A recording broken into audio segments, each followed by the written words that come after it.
The music in the VIP lounge was always loud enough to drown out a scream, but never loud enough to hide the sound of a betrayal. In the underworld of New York, loyalty is a currency that devalues faster than the dollar.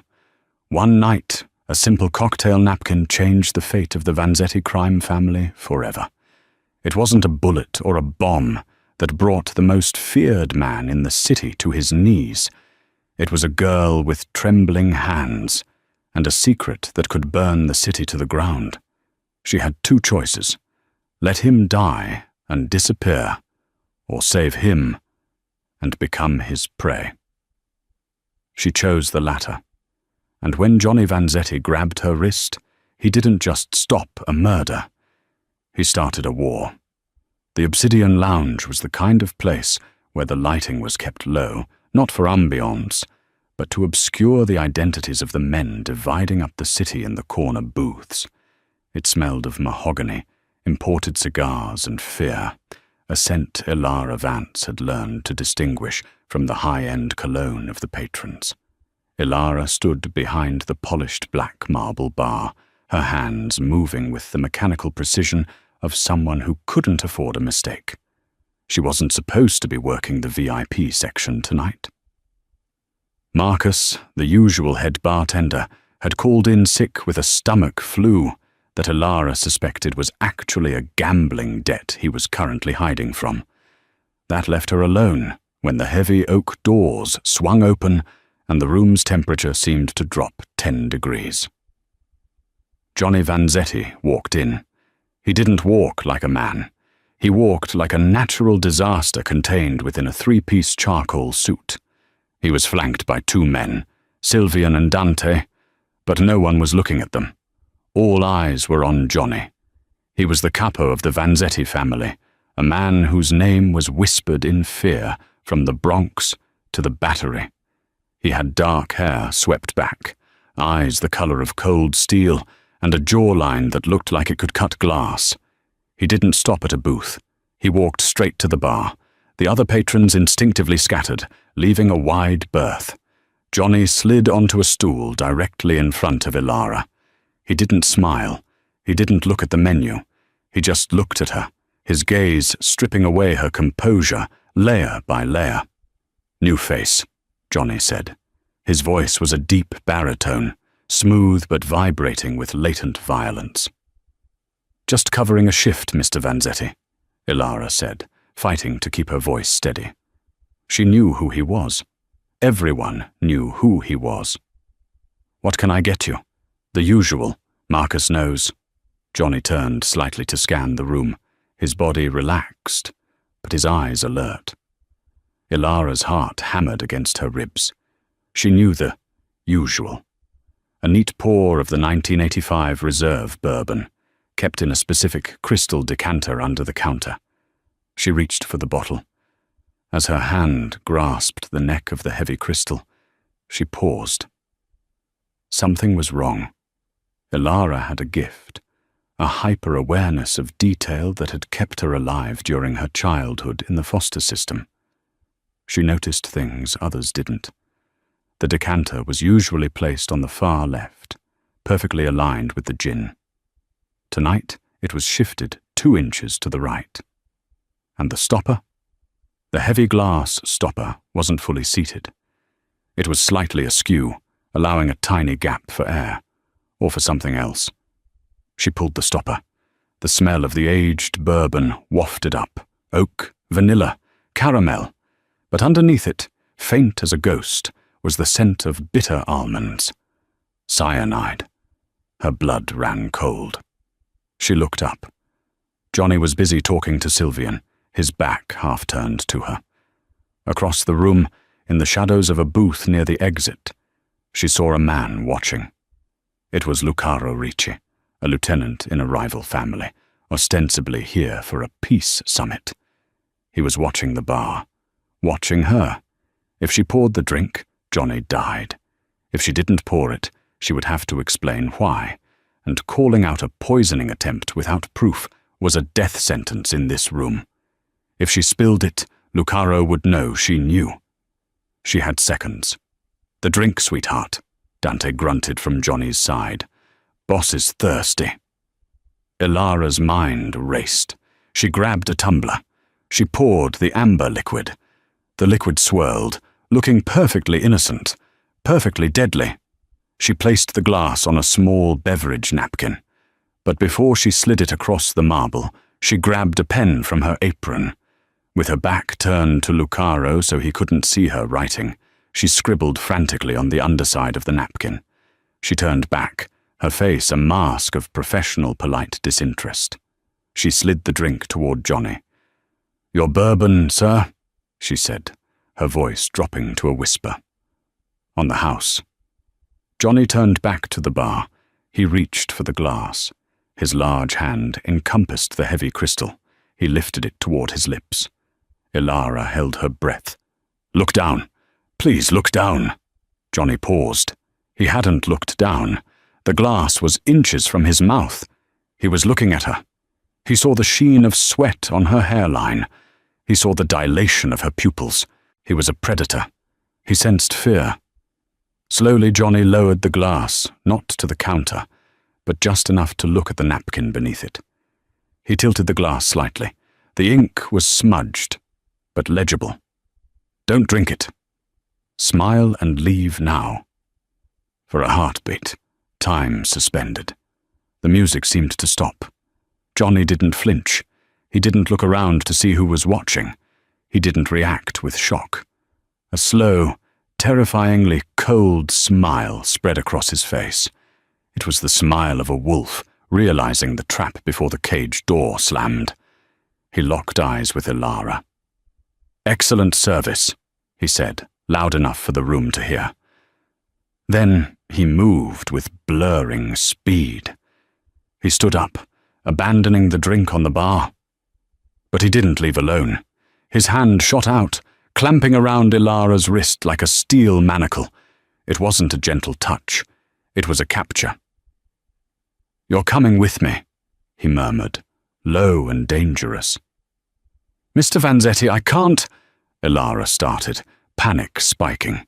"If you stay here, you're dead in 5 minutes," he hissed, leaning in close, his lips brushing her ear. "The man watching from the corner booth just saw you warn me. Now move." He yanked her from behind the bar. Ilara stumbled, losing her footing, but he held her upright, practically dragging her toward the exit. "Sylvian, Dante, we're leaving, now," Johnny commanded. "But boss, the meeting with Ricci," Sylvian started. "Ricci is dead men walking," Johnny cut him off. "Move!" As they reached the heavy oak doors, a glass shattered behind them. Lucaro Ricci had stood up, realizing his plan had failed. "Vanzetti!" Lucaro screamed. Johnny didn't look back. He shoved the doors open, dragging Ilara out into the cold New York night air. The bouncers looked confused but stepped aside. "Get in the car," Johnny ordered, shoving Ilara toward a black armored SUV idling at the curb. "I didn't sign up for this," Ilara protested, trying to wrench her wrist free. "I just didn't want you to die." Johnny pinned her against the side of the car, his body pressing into hers, hard and unyielding. The streetlights cast sharp shadows across his face. He looked terrifyingly beautiful and utterly lethal.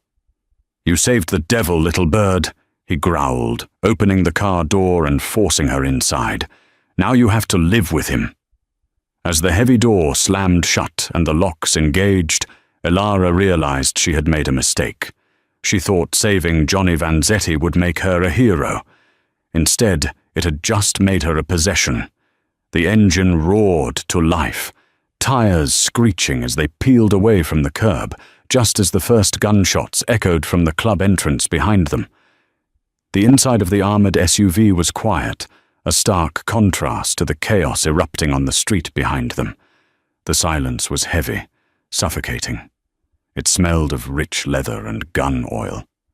Ilara pressed herself against the door, her heart hammering against her ribs like a trapped bird.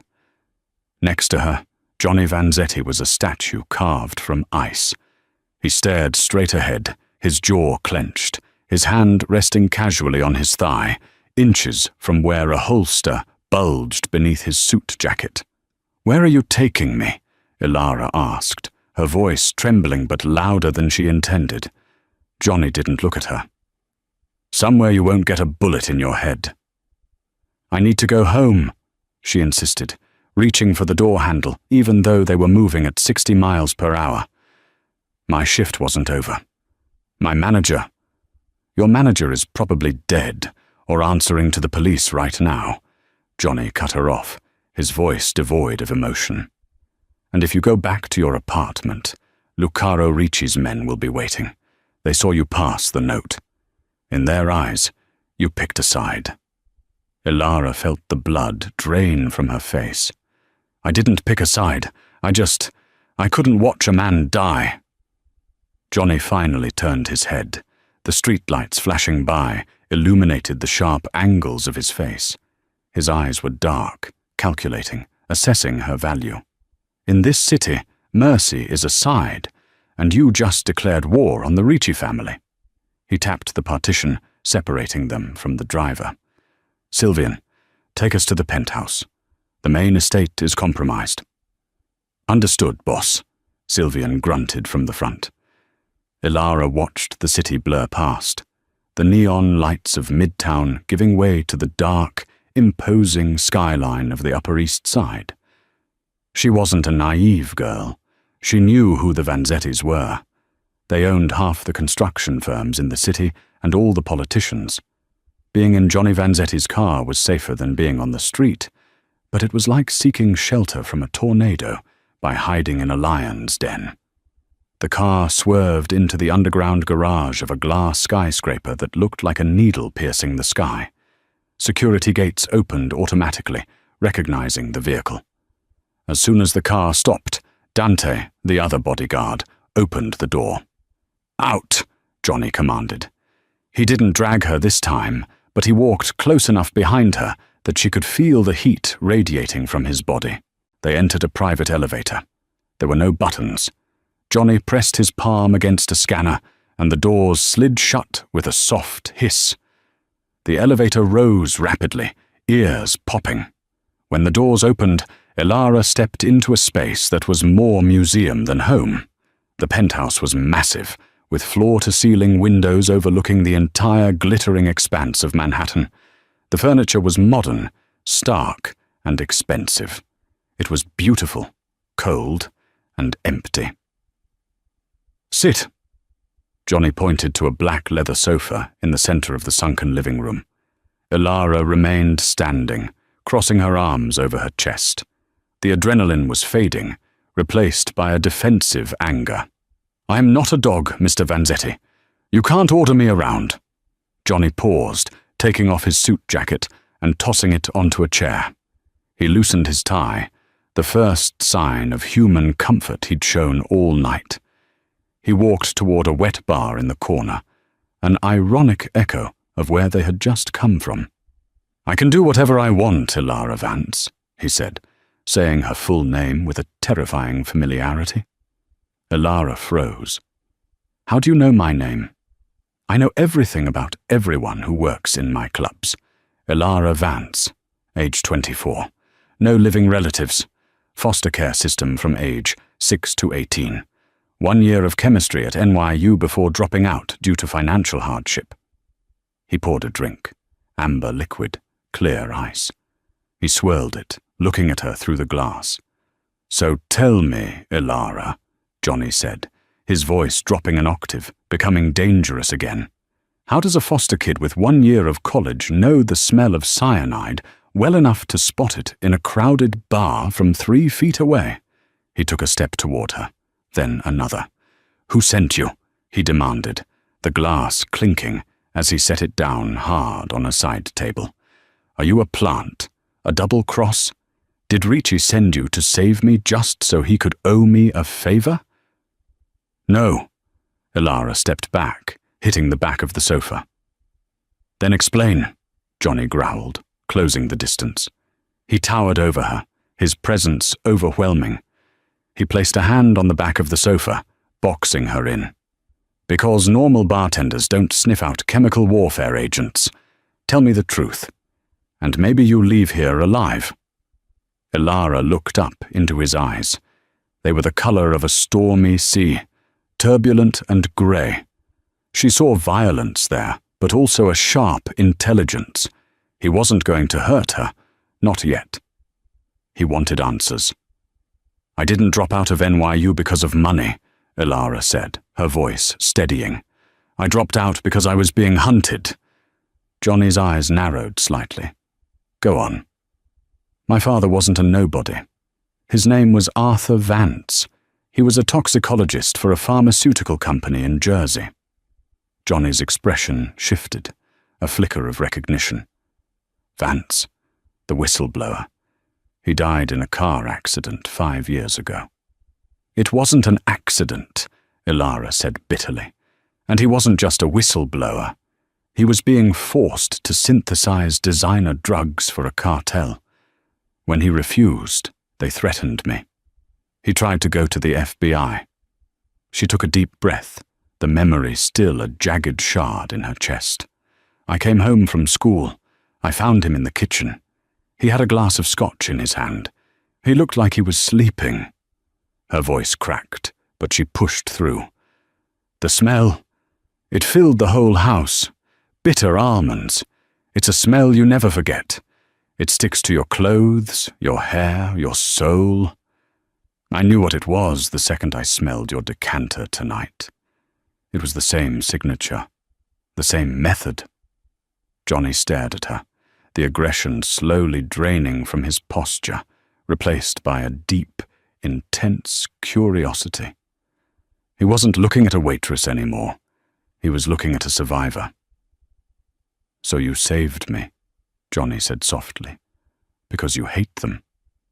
"I saved you because I hate poison," Elara corrected. "It's a coward's weapon."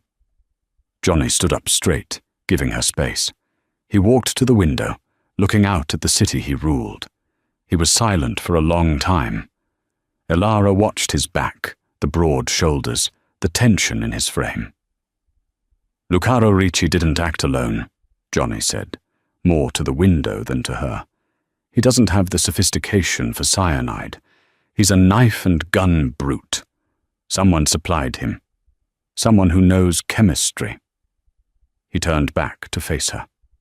"You said you studied chemistry." "I was top of my class before I had to run." Johnny nodded slowly. A plan was forming behind those steel-grey eyes. "You have a talent, Elara. You have eyes that see what others miss, and a nose that can detect a trap before it springs. And right now, you have a target on your back that is just as big as mine." "So let me go," she pleaded. "I'll leave the city. I'll disappear." "No," Johnny said. The word was final. "Ricci will find you. If not him, then the supplier who provided the poison. You're a loose end. And I don't like loose ends." He walked back to her, stopping inches away. He reached out, his hand hovering near her face. Elara flinched, but he didn't strike her. His knuckles grazed her cheekbone, a touch that was shockingly gentle for a man known for breaking bones. "You belong to me now," he said. It wasn't a question, it was a statement of fact. "I owe you a life debt. In the Vanzetti family, that is binding blood law. I will protect you, but in exchange, you stay here. You work for me." "Work for you? Doing what? Mixing drinks?" "No," Johnny smirked, a dangerous, handsome expression that made Elara's breath hitch. "You're going to be my poison taster, my eyes. You're going to help me find out who gave Ricci that cyanide. You know the science. I know the streets. We find them, and we burn them down." Elara stared at him. He was offering her a golden cage, safety, luxury, and revenge for her father, all wrapped up in the dangerous package of being the Don's personal asset. "And if I refuse? Then I open that door," Johnny gestured to the elevator, "and you take your chances with the wolves outside. But I think you're smarter than that, Elara. I think you want revenge just as much as I do." He was right. The anger she had buried for 5 years was stirring. The people who killed her father used the same poison that almost killed Johnny. It was connected. Ilara lifted her chin. "I don't sleep in your bed, and I don't take orders like a soldier." Johnny's smile widened, his eyes darkening with a mix of amusement and desire. "We'll see about the bed. As for the orders, you'll learn." Suddenly the intercom on the wall buzzed. It was Sylvian. "Boss!" Sylvian's voice crackled, urgent. "We have a problem. The police just raided the Obsidian Lounge. They found the decanter. But they're saying it wasn't cyanide." Johnny frowned, pressing the button. "What are you talking about?" "They're saying the decanter was empty, boss. Someone switched it before the cops got there. And there's a rumor hitting the street. Ricci is claiming you tried to poison him." Johnny released the button, his face hardening into granite. "It's a frame-up," Ilara realized, her mind racing. "If they switched the bottle, the evidence is gone. Ricci turns the other families against you." "A coup," Johnny corrected. "They're coming for the throne." He looked at Ilara. The attraction was still there, but now it was fueled by adrenaline. "Pack a bag," he lied. "She had no clothes here." "We're not staying here. It's too exposed." "Where are we going?" "To the one place they won't look." "And you?" He grabbed her hand, interlacing his fingers with hers. "Are going to have to pretend to be something you're not." "What?" "My fiancé." The Vanzetti estate was less of a house and more of a fortress, disguised as a French chateau. Tucked away in the rolling hills of the Hudson Valley, it was surrounded by 12-foot iron gates and forests that seemed to swallow the moonlight. Johnny had been silent for most of the hour-long drive. He spent the time on his encrypted phone, barking orders in Italian and English, mobilizing soldiers, freezing accounts, and preparing for war. Ilara sat beside him, watching the transformation. The man who had grabbed her wrist in the bar was terrifying, but the man organizing a Mafia war from the back seat of a Maybach was awe-inspiring. When they arrived, the estate was already buzzing with activity. Men with assault rifles patrolled the perimeter, their breath visible in the cold night air. "We have 3 hours until the guests arrive," Johnny said, checking his watch as the car crunched over the gravel driveway. "Guests?" Ilara asked, bewildered. "I thought we were hiding." "Hiding makes you look weak.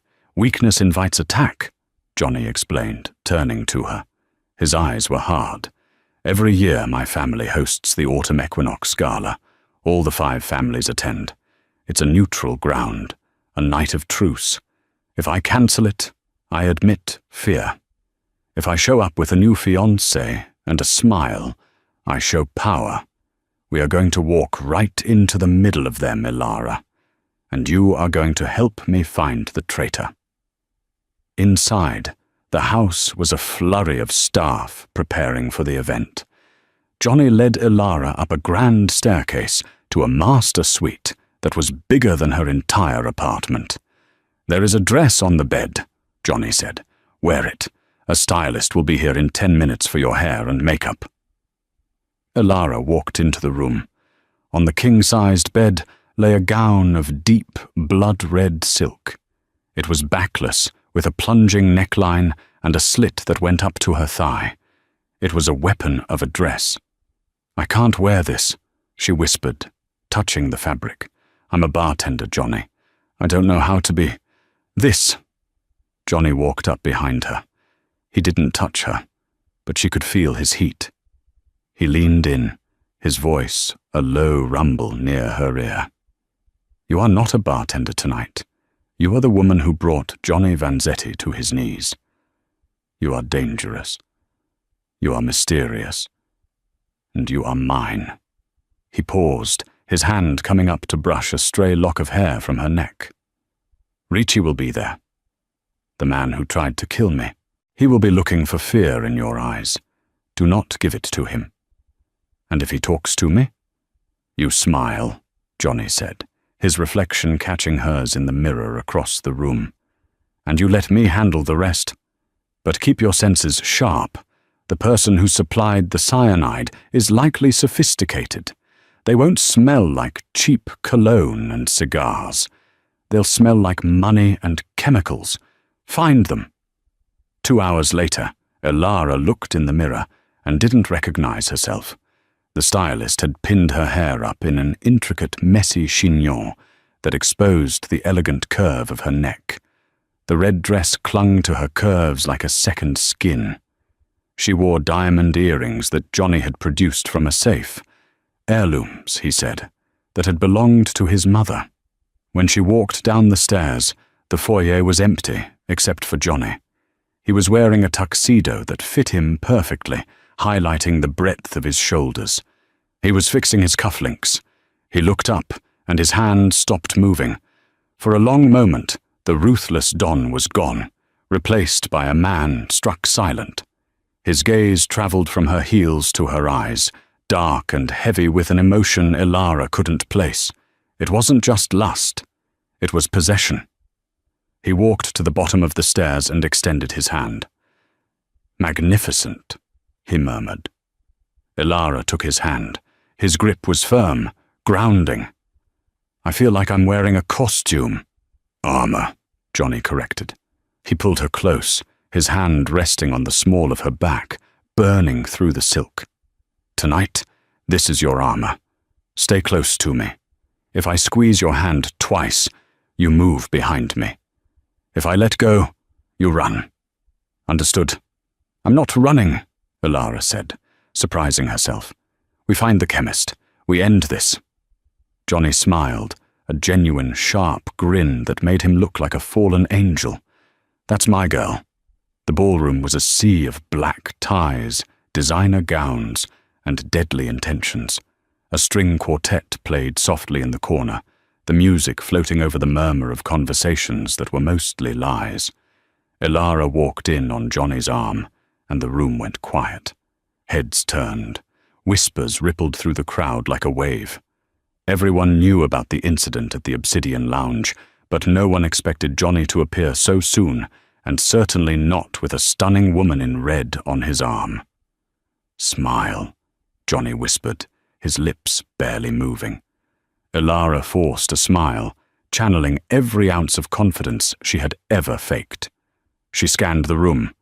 She saw men with scars hidden under expensive collars. She saw women with eyes like sharks. That's Don Moretti, Johnny murmured, nodding slightly toward a grey-haired man by the buffet. Neutral. And there, near the terrace doors. Elara looked. Lucaro Ricci was standing there. He was a thick-set man with a face that looked like it had been chiseled out of rough granite. He was holding a glass of champagne, staring at Johnny with pure hatred. But when his eyes shifted to Elara, the hatred turned to confusion.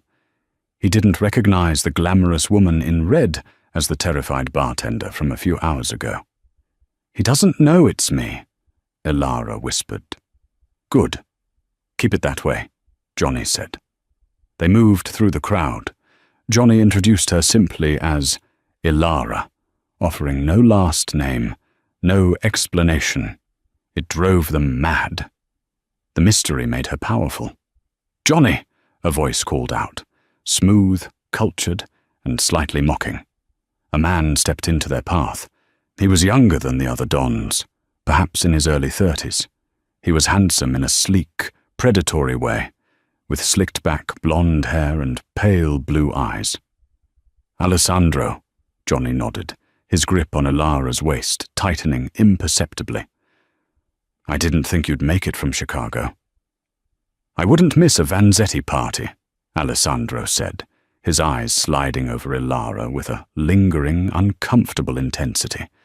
And who is this exquisite creature? My fiancé, Johnny said flatly. Alessandro raised an eyebrow. Fiancé. You move fast, Johnny. I didn't know you had a heart to give away. There is a lot you don't know about me, Alessandro." Alessandro took Ilara's hand and kissed the knuckles. He lingered a second too long. "Charmed, my dear. I'm Alessandro Rossi. I run the import business for the families." As he pulled away, Ilara froze. A scent wafted from his cuff. It was faint, masked by expensive musk and the smell of the champagne, but her nose, trained by her father and honed by trauma, caught it. It wasn't cyanide. It was formaldehyde and distinct, metallic tang of nitrobenzaldehyde. It was a precursor chemical, one used in the synthesis of certain poisons, but also used in industrial cleaning of laboratory equipment. Her heart skipped a beat. She looked at Alessandro's hands. They were manicured, but on the side of his index finger there was a tiny yellow discoloration. A nitric acid burn. "Ilara?" Alessandro asked, smiling. "You look like you've seen a ghost." "Just overwhelmed by the beauty of the house," she lied smoothly, pulling her hand back. The string quartet swelled into a waltz. "Dance with me," Johnny commanded, not giving Alessandro a chance to reply. He swept Ilara onto the dance floor. As they spun amongst the other couples, Johnny pulled her tight against his chest. "You tensed up. What is it?" "It's him," Ilara whispered into his lapel, her voice trembling. "Ricci." "No, Alessandro, the blonde man." Johnny spun her around, his hand sliding up her back. "Alessandro, he's a glorified smuggler. He moves cars and drugs, not poison." "I smelled it on him, Johnny," Ilara insisted, looking up into his steel-grey eyes. "Nitrobenzaldehyde, and he has a chemical burn on his finger. It's small, healed, but it's there. He didn't just buy the poison for Ricci. He made it." Johnny's face remained impassive, keeping the mask of the loving fiancé, but his eyes turned murderous. Alessandro was always jealous. He wanted the seat at the head of the table. I thought he was too stupid to try. "He's working with Ricci," Ilara deduced. "Ricci is the muscle. Alessandro is the brain. They're trying to take you out from two sides." "Smart girl," Johnny murmured. "Keep dancing. Don't look at him." "What are we going to do?" "We are going to make a scene." Johnny suddenly stopped dancing in the middle of the floor. The music continued, but the couples around them faltered, bumping into each other. Johnny raised his hand, signaling the band to stop. The silence that fell over the room was deafening. "Ladies and gentlemen," Johnny's voice boomed, projecting easily to the back of the room. "Thank you for joining us tonight. It is a night of celebration, a night of unity." He walked Ilara toward the center of the room, keeping her hand in his. "But it seems," Johnny continued, his voice dropping to a dangerous growl, "that some of our guests have forgotten the rules of hospitality. Some of you have forgotten that when you strike at a Vanzetti, you better make sure he doesn't get up." Lucardo Ricci stepped forward from the terrace, his hand reaching inside his jacket. "Are you accusing me of something, Vanzetti?" "You?" Johnny laughed darkly. "No, Lucardo. You're just a hammer, a blunt instrument. I'm talking about the hand that swings you." Johnny turned slowly, pointing a finger directly at Alessandro Rossi. "Tell me, Alessandro," Johnny said, the air in the room turning to ice. "Does the cyanide leave a stain on your conscience, or just on your fingers?" Alessandro's charming smile faltered. "I don't know what you're talking about, Johnny. You've had too much to drink." "My fiancé has a very sensitive nose," Johnny said, pulling Ilara flush against his side. "She smells the lab on you." Alessandro's eyes flicked to Ilara, and for the first time, she saw the monster beneath the handsome mask. The panic flared in his eyes. "Kill them!" Alessandro screamed. Chaos erupted. Lucardo Ricci pulled a gun, but before he could aim, a shot rang out, not from Johnny, but from the balcony above. Sylvian, Johnny's head of security, had been waiting. Richie's gun clattered to the floor as he clutched his shoulder, howling in pain. Guests screamed and dove for cover. The string quartet scattered. "Get down!" Johnny shouted, shoving Elara behind a marble pillar. He drew his own weapon, a sleek black pistol that appeared from nowhere. But he wasn't firing wildly. He was calm, precise. "Sylvian, secure the exits," Johnny barked into his earpiece. Alessandro was running toward the kitchen doors. Johnny stepped out from behind the pillar, raising his gun. "No!" Elara shouted. She saw something Johnny didn't. A waiter, terrified and holding a tray of drinks, was directly in the line of fire between Johnny and Alessandro. Johnny hesitated. In that split second of mercy, Alessandro slipped through the doors. "Damn it!" Johnny cursed. He turned to Elara. "Stay here. Do not move." "He's going to the garage!" Elara cried. "He has a chemical lab in the city. He mentioned imports. He's going to destroy the evidence." Johnny looked at her. He saw the fire in her eyes. She wasn't a civilian anymore. She was part of this. He reached out and grabbed her hand again. "Then let's go catch a chemist." The chase led them away from the pristine hills of the Hudson Valley and back into the gritty, industrial heart of New Jersey. Alessandro Rossi was fast, driving a modified sports car, but Johnny drove with the cold fury of a man protecting what was his. The armored SUV roared down the highway, weaving through traffic. "He's heading to the docks," Elara said, clutching the dashboard as Johnny took a sharp turn. "The shipping containers. That's where he'd keep a lab. Mobile, hidden." "Sylvian, cut off the Port Authority," Johnny commanded into the phone. "I want the south gate blocked, now." They skidded into the industrial park, a maze of rusted metal and towering cranes. In the distance, they saw Alessandro's car crashed through a chain-link fence, abandoned near a row of unmarked grey warehouses. Johnny slammed on the brakes. He checked his weapon, then reached into the glove box and pulled out a second gun. He hesitated, looking at Elara. "Do you know how to use this?" "I've never held a gun in my life," Elara admitted, her hands trembling. "Safety off. Point. Squeeze," Johnny said, shoving it into her hand. "Don't shoot unless they are within 5 feet of you. Stay in the car." "No," Elara said, opening her door. "He's using volatile chemicals. If you go in there shooting blindly, you'll blow us all up. You need me to tell you what's safe to hit." Johnny looked at her. The fear was still there, but it was eclipsed by a fierce determination. She was brave, recklessly, beautifully brave. "Stay behind me," he ordered. "If I say run, you don't argue. You run." They moved toward the warehouse. The door was ajar. Inside, the air was thick with the smell of acetone and bitter almonds. It was a massive space, filled with vats, distillation columns, and rows of blue barrels. It was a factory for death. "Alessandro!" Johnny's voice echoed through the metal rafters. "It's over. The families know. You have nowhere to go." A laugh echoed from the catwalk above. Alessandro stood there, looking disheveled, a lighter in one hand and a glass beaker in the other. "It's not over until I say it is, Johnny," Alessandro shouted. "You think you're untouchable? You're just a dinosaur. The future is chemistry, not muscle." He held the lighter under the beaker. "This is fulminated mercury, Johnny.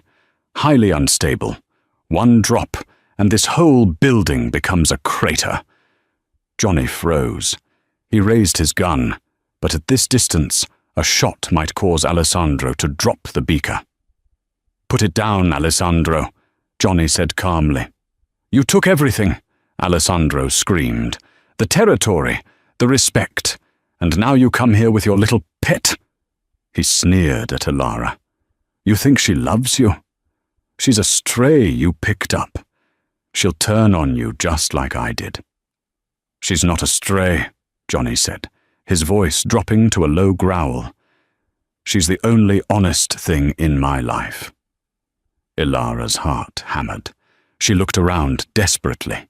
She saw a valve on a large tank near the catwalk support. It was labeled liquid nitrogen. "Johnny," she whispered. "The tank! Shoot the valve!" Johnny glanced at where she was looking. He understood instantly. "Say goodbye, Alessandro," Johnny said. He didn't aim at the man. He aimed at the pipe running up the wall, right next to Alessandro's head. Bang! The bullet ruptured the pipe. A blast of supercooled liquid nitrogen sprayed out with the force of a fire hose. It hit Alessandro's hand instantly. Alessandro screamed as the extreme cold caused his muscles to spasm. The lighter fell from his frozen fingers. The beaker slipped, but before it could hit the ground, Johnny was moving. He dove forward, not away from the danger, but toward Ilara. He tackled her, covering her body with his own, shielding her against the concrete floor behind a stack of steel drums. The beaker shattered. The explosion wasn't a fire. It was a concussion wave. It ripped through the upper catwalk, bringing metal raining down. The drums they were hiding behind groaned under the impact of debris, but they held. Dust and silence settled over the warehouse. Johnny lifted his head, shaking the plaster from his hair. "Ilara, are you hurt?" She was pinned beneath him, breathless, her heart beating in sync with his. She looked up at his face, smudged with soot, a cut on his cheekbone, but alive. I'm okay," she gasped. They stood up. The catwalk had collapsed. Alessandro was buried under tons of steel and concrete. The threat was gone. Sirens wailed in the distance. Sylvian and the rest of the crew were arriving. Johnny looked at the destruction, then back at Ilara. He holstered his gun. He reached out, taking her face in his hands, his thumbs tracing the line of her jaw. The adrenaline was fading, leaving behind something raw and undeniable. "You could have run," Johnny said softly. "You could have stayed in the car." "I told you," Ilara said, her voice shaking but defiant. "I don't like poison. You saved my life. Twice." Johnny leaned his forehead against hers. "The debt is paid, Ilara. You're free. I'll give you money, a new identity. You can go anywhere." Ilara looked into his eyes. She saw the loneliness there, the vast, cold emptiness of a king with no queen, and she realized that the cage he had offered her wasn't a cage at all. It was the only place she had ever felt safe. "And if I don't want to go?" she whispered. Johnny went still. "If you stay, there is no going back. You belong to this life. You belong to me." "I think," Ilara said, reaching up to touch the cut on his cheek. "I already do." Johnny didn't wait. He kissed her. It was a kiss of smoke and blood and survival. It was a promise that burned brighter than any explosion. The silence following the explosion was heavier than the noise itself. For a long minute, the only sound in the collapsed warehouse was the settling of dust and the groan of twisted metal cooling in the night air. Johnny Vanzetti lay amidst the debris, his body a shield over Ilara. His ears rang with a high-pitched whine, but his mind was singularly focused. He shifted his weight, grimacing as a sharp pain radiated from his left shoulder, likely a deep bruise from falling debris, and pushed himself up on one arm. "Ilara?" His voice was raspy, coughing out the concrete dust that hung in the air like fog. "Report." Beneath him, Ilara stirred. She was covered in grey soot, her red dress torn at the hem, but her eyes were open. They were wide, reflecting the moonlight filtering through the hole in the roof where the catwalk used to be. She coughed, gripping his lapels. I'm here," she gasped, checking her own limbs. "I'm whole."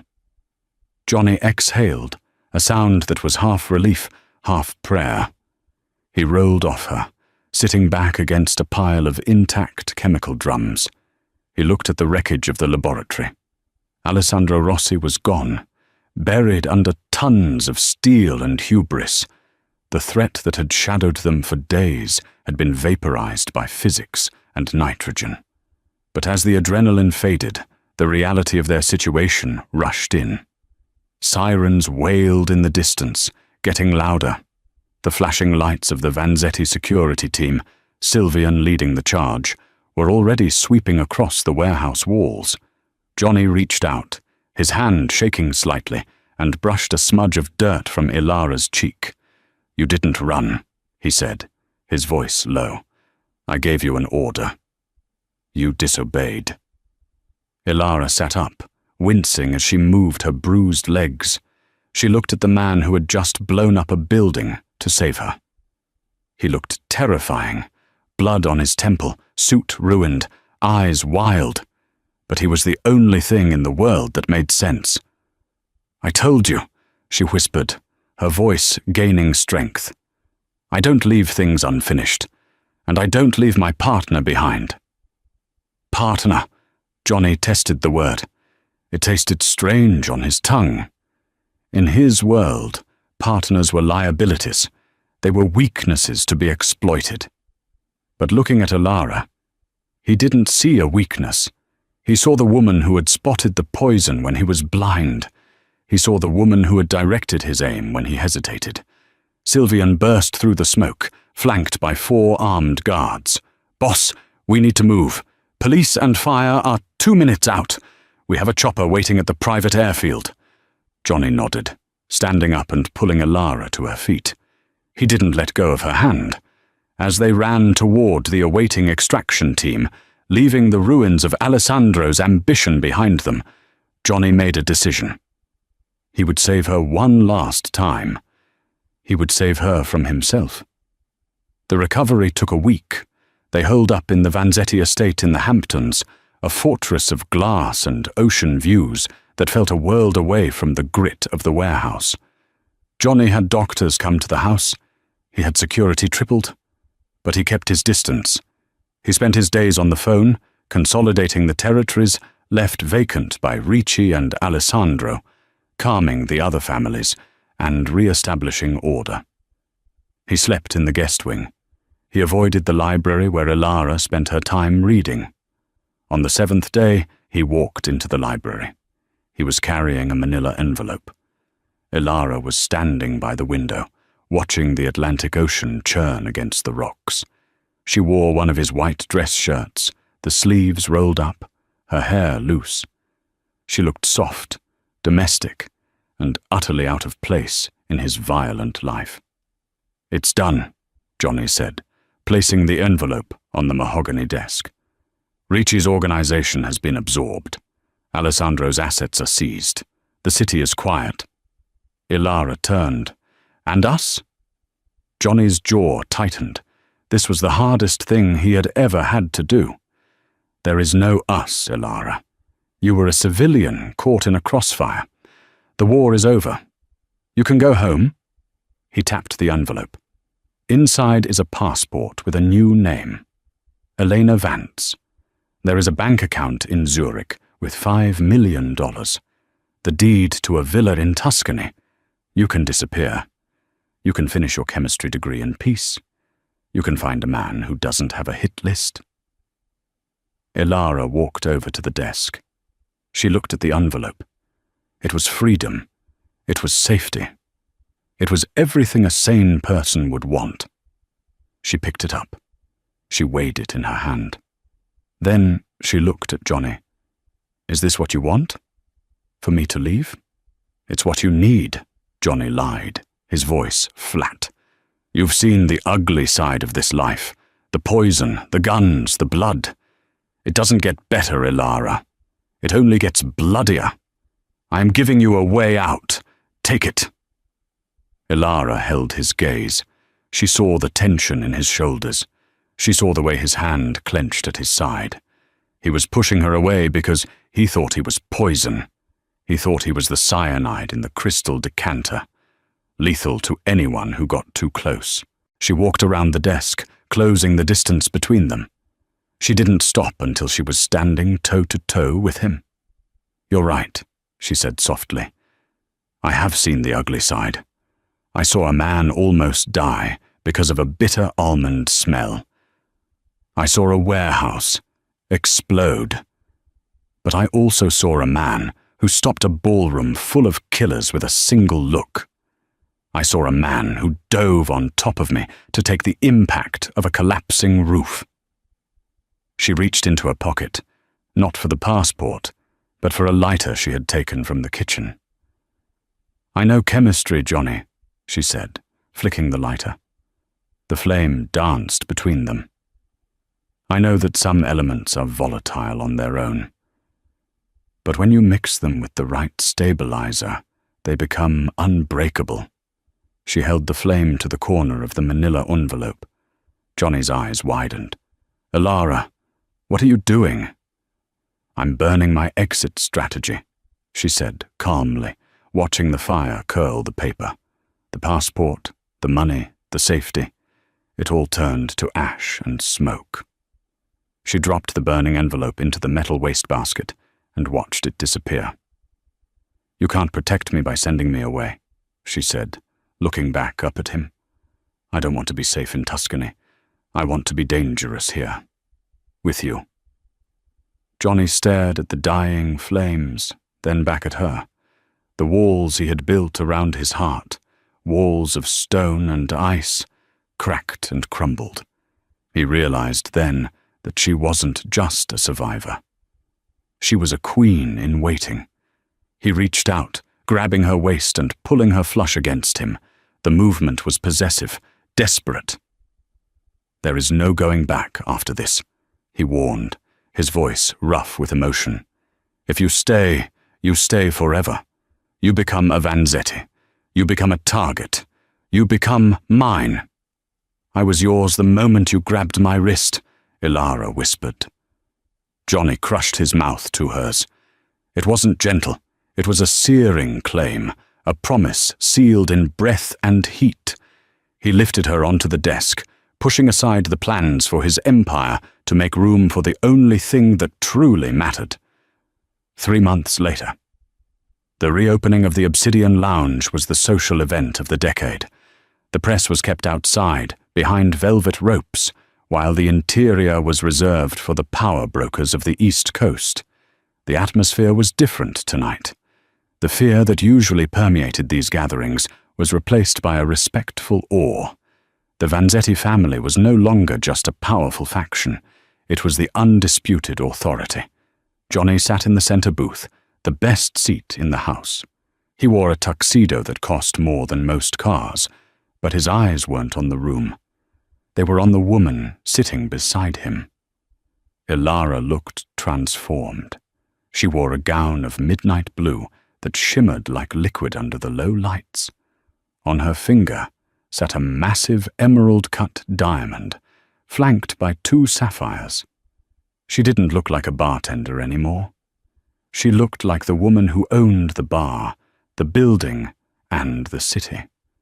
A waiter approached with a bottle of champagne. He was trembling slightly. "Pour it," Elara commanded softly. The waiter poured 2 glasses. Johnny didn't reach for his. He waited. Elara lifted her glass. She swirled it, her nose twitching imperceptibly as she inhaled the bouquet. She checked the color, the effervescence, the clarity. She took a sip. She smiled. "It's clean," she said, sliding the other glass toward Johnny. Johnny took the glass, his fingers brushing hers. "I never doubted it." "The meeting with the Russian syndicate is in 10 minutes, Elara murmured, her eyes scanning the room, noting the positions of the security guards, the exits, the body language of the guests. "They're nervous. They heard about what you did to Alessandro. They'll agree to the new terms." "What we did to Alessandro," Johnny corrected her. He reached into the inner pocket of his jacket and pulled out a small, framed object. He placed it on the table between them. It was the cocktail napkin. The ink was faded, the paper yellowing, but the message was still clear. Don't drink it. Smile and leave now." "Why do you keep bringing that out?" Ilara asked, tracing the glass of the frame with her manicured nail. "To remind me," Johnny said, leaning in close, his voice dropping to that intimate rumble that sent shivers down her spine. "That in a world of poison, I found the only thing that was real." He took her hand, kissing the knuckles just above the heavy diamond ring. "They call you the Dark Queen now, you know," Johnny mused, a smirk playing on his lips. "They say you can smell a lie from across the room." "Let them talk," Ilara said, tightening her grip on his hand, "as long as they know who the king is." Johnny stood up, offering her his arm. The meeting was about to start. The business of the night awaited. But as they walked through the crowded lounge, the seas of people parting before them, Johnny Vanzetti knew he had already won the only war that counted. He hadn't just survived the drink. He had savored the chaser. "Ready, Mrs. Vanzetti?" he asked. Ilara smiled, a sharp, beautiful, dangerous smile. "Always, boss." What an intense ride! From a deadly note on a napkin to an explosive showdown in a chemical factory, Ilara and Johnny proved that even in the dark world of the Mafia, loyalty and love can survive. Johnny thought he was capturing a helpless bartender, but he ended up finding the only woman strong enough to rule beside him. If you enjoyed this story of danger, betrayal and romance, please hit that like button. It really helps the channel grow and lets me know you want more stories like this. Which part was your favorite? Was it the moment Ilara saved him in the bar, or the final twist with Alessandro? Let me know in the comments below. And if you haven't already, make sure to subscribe and ring the bell so you never miss a new story. I post thrilling drama every week. Thanks for watching, and I'll see you in the next video.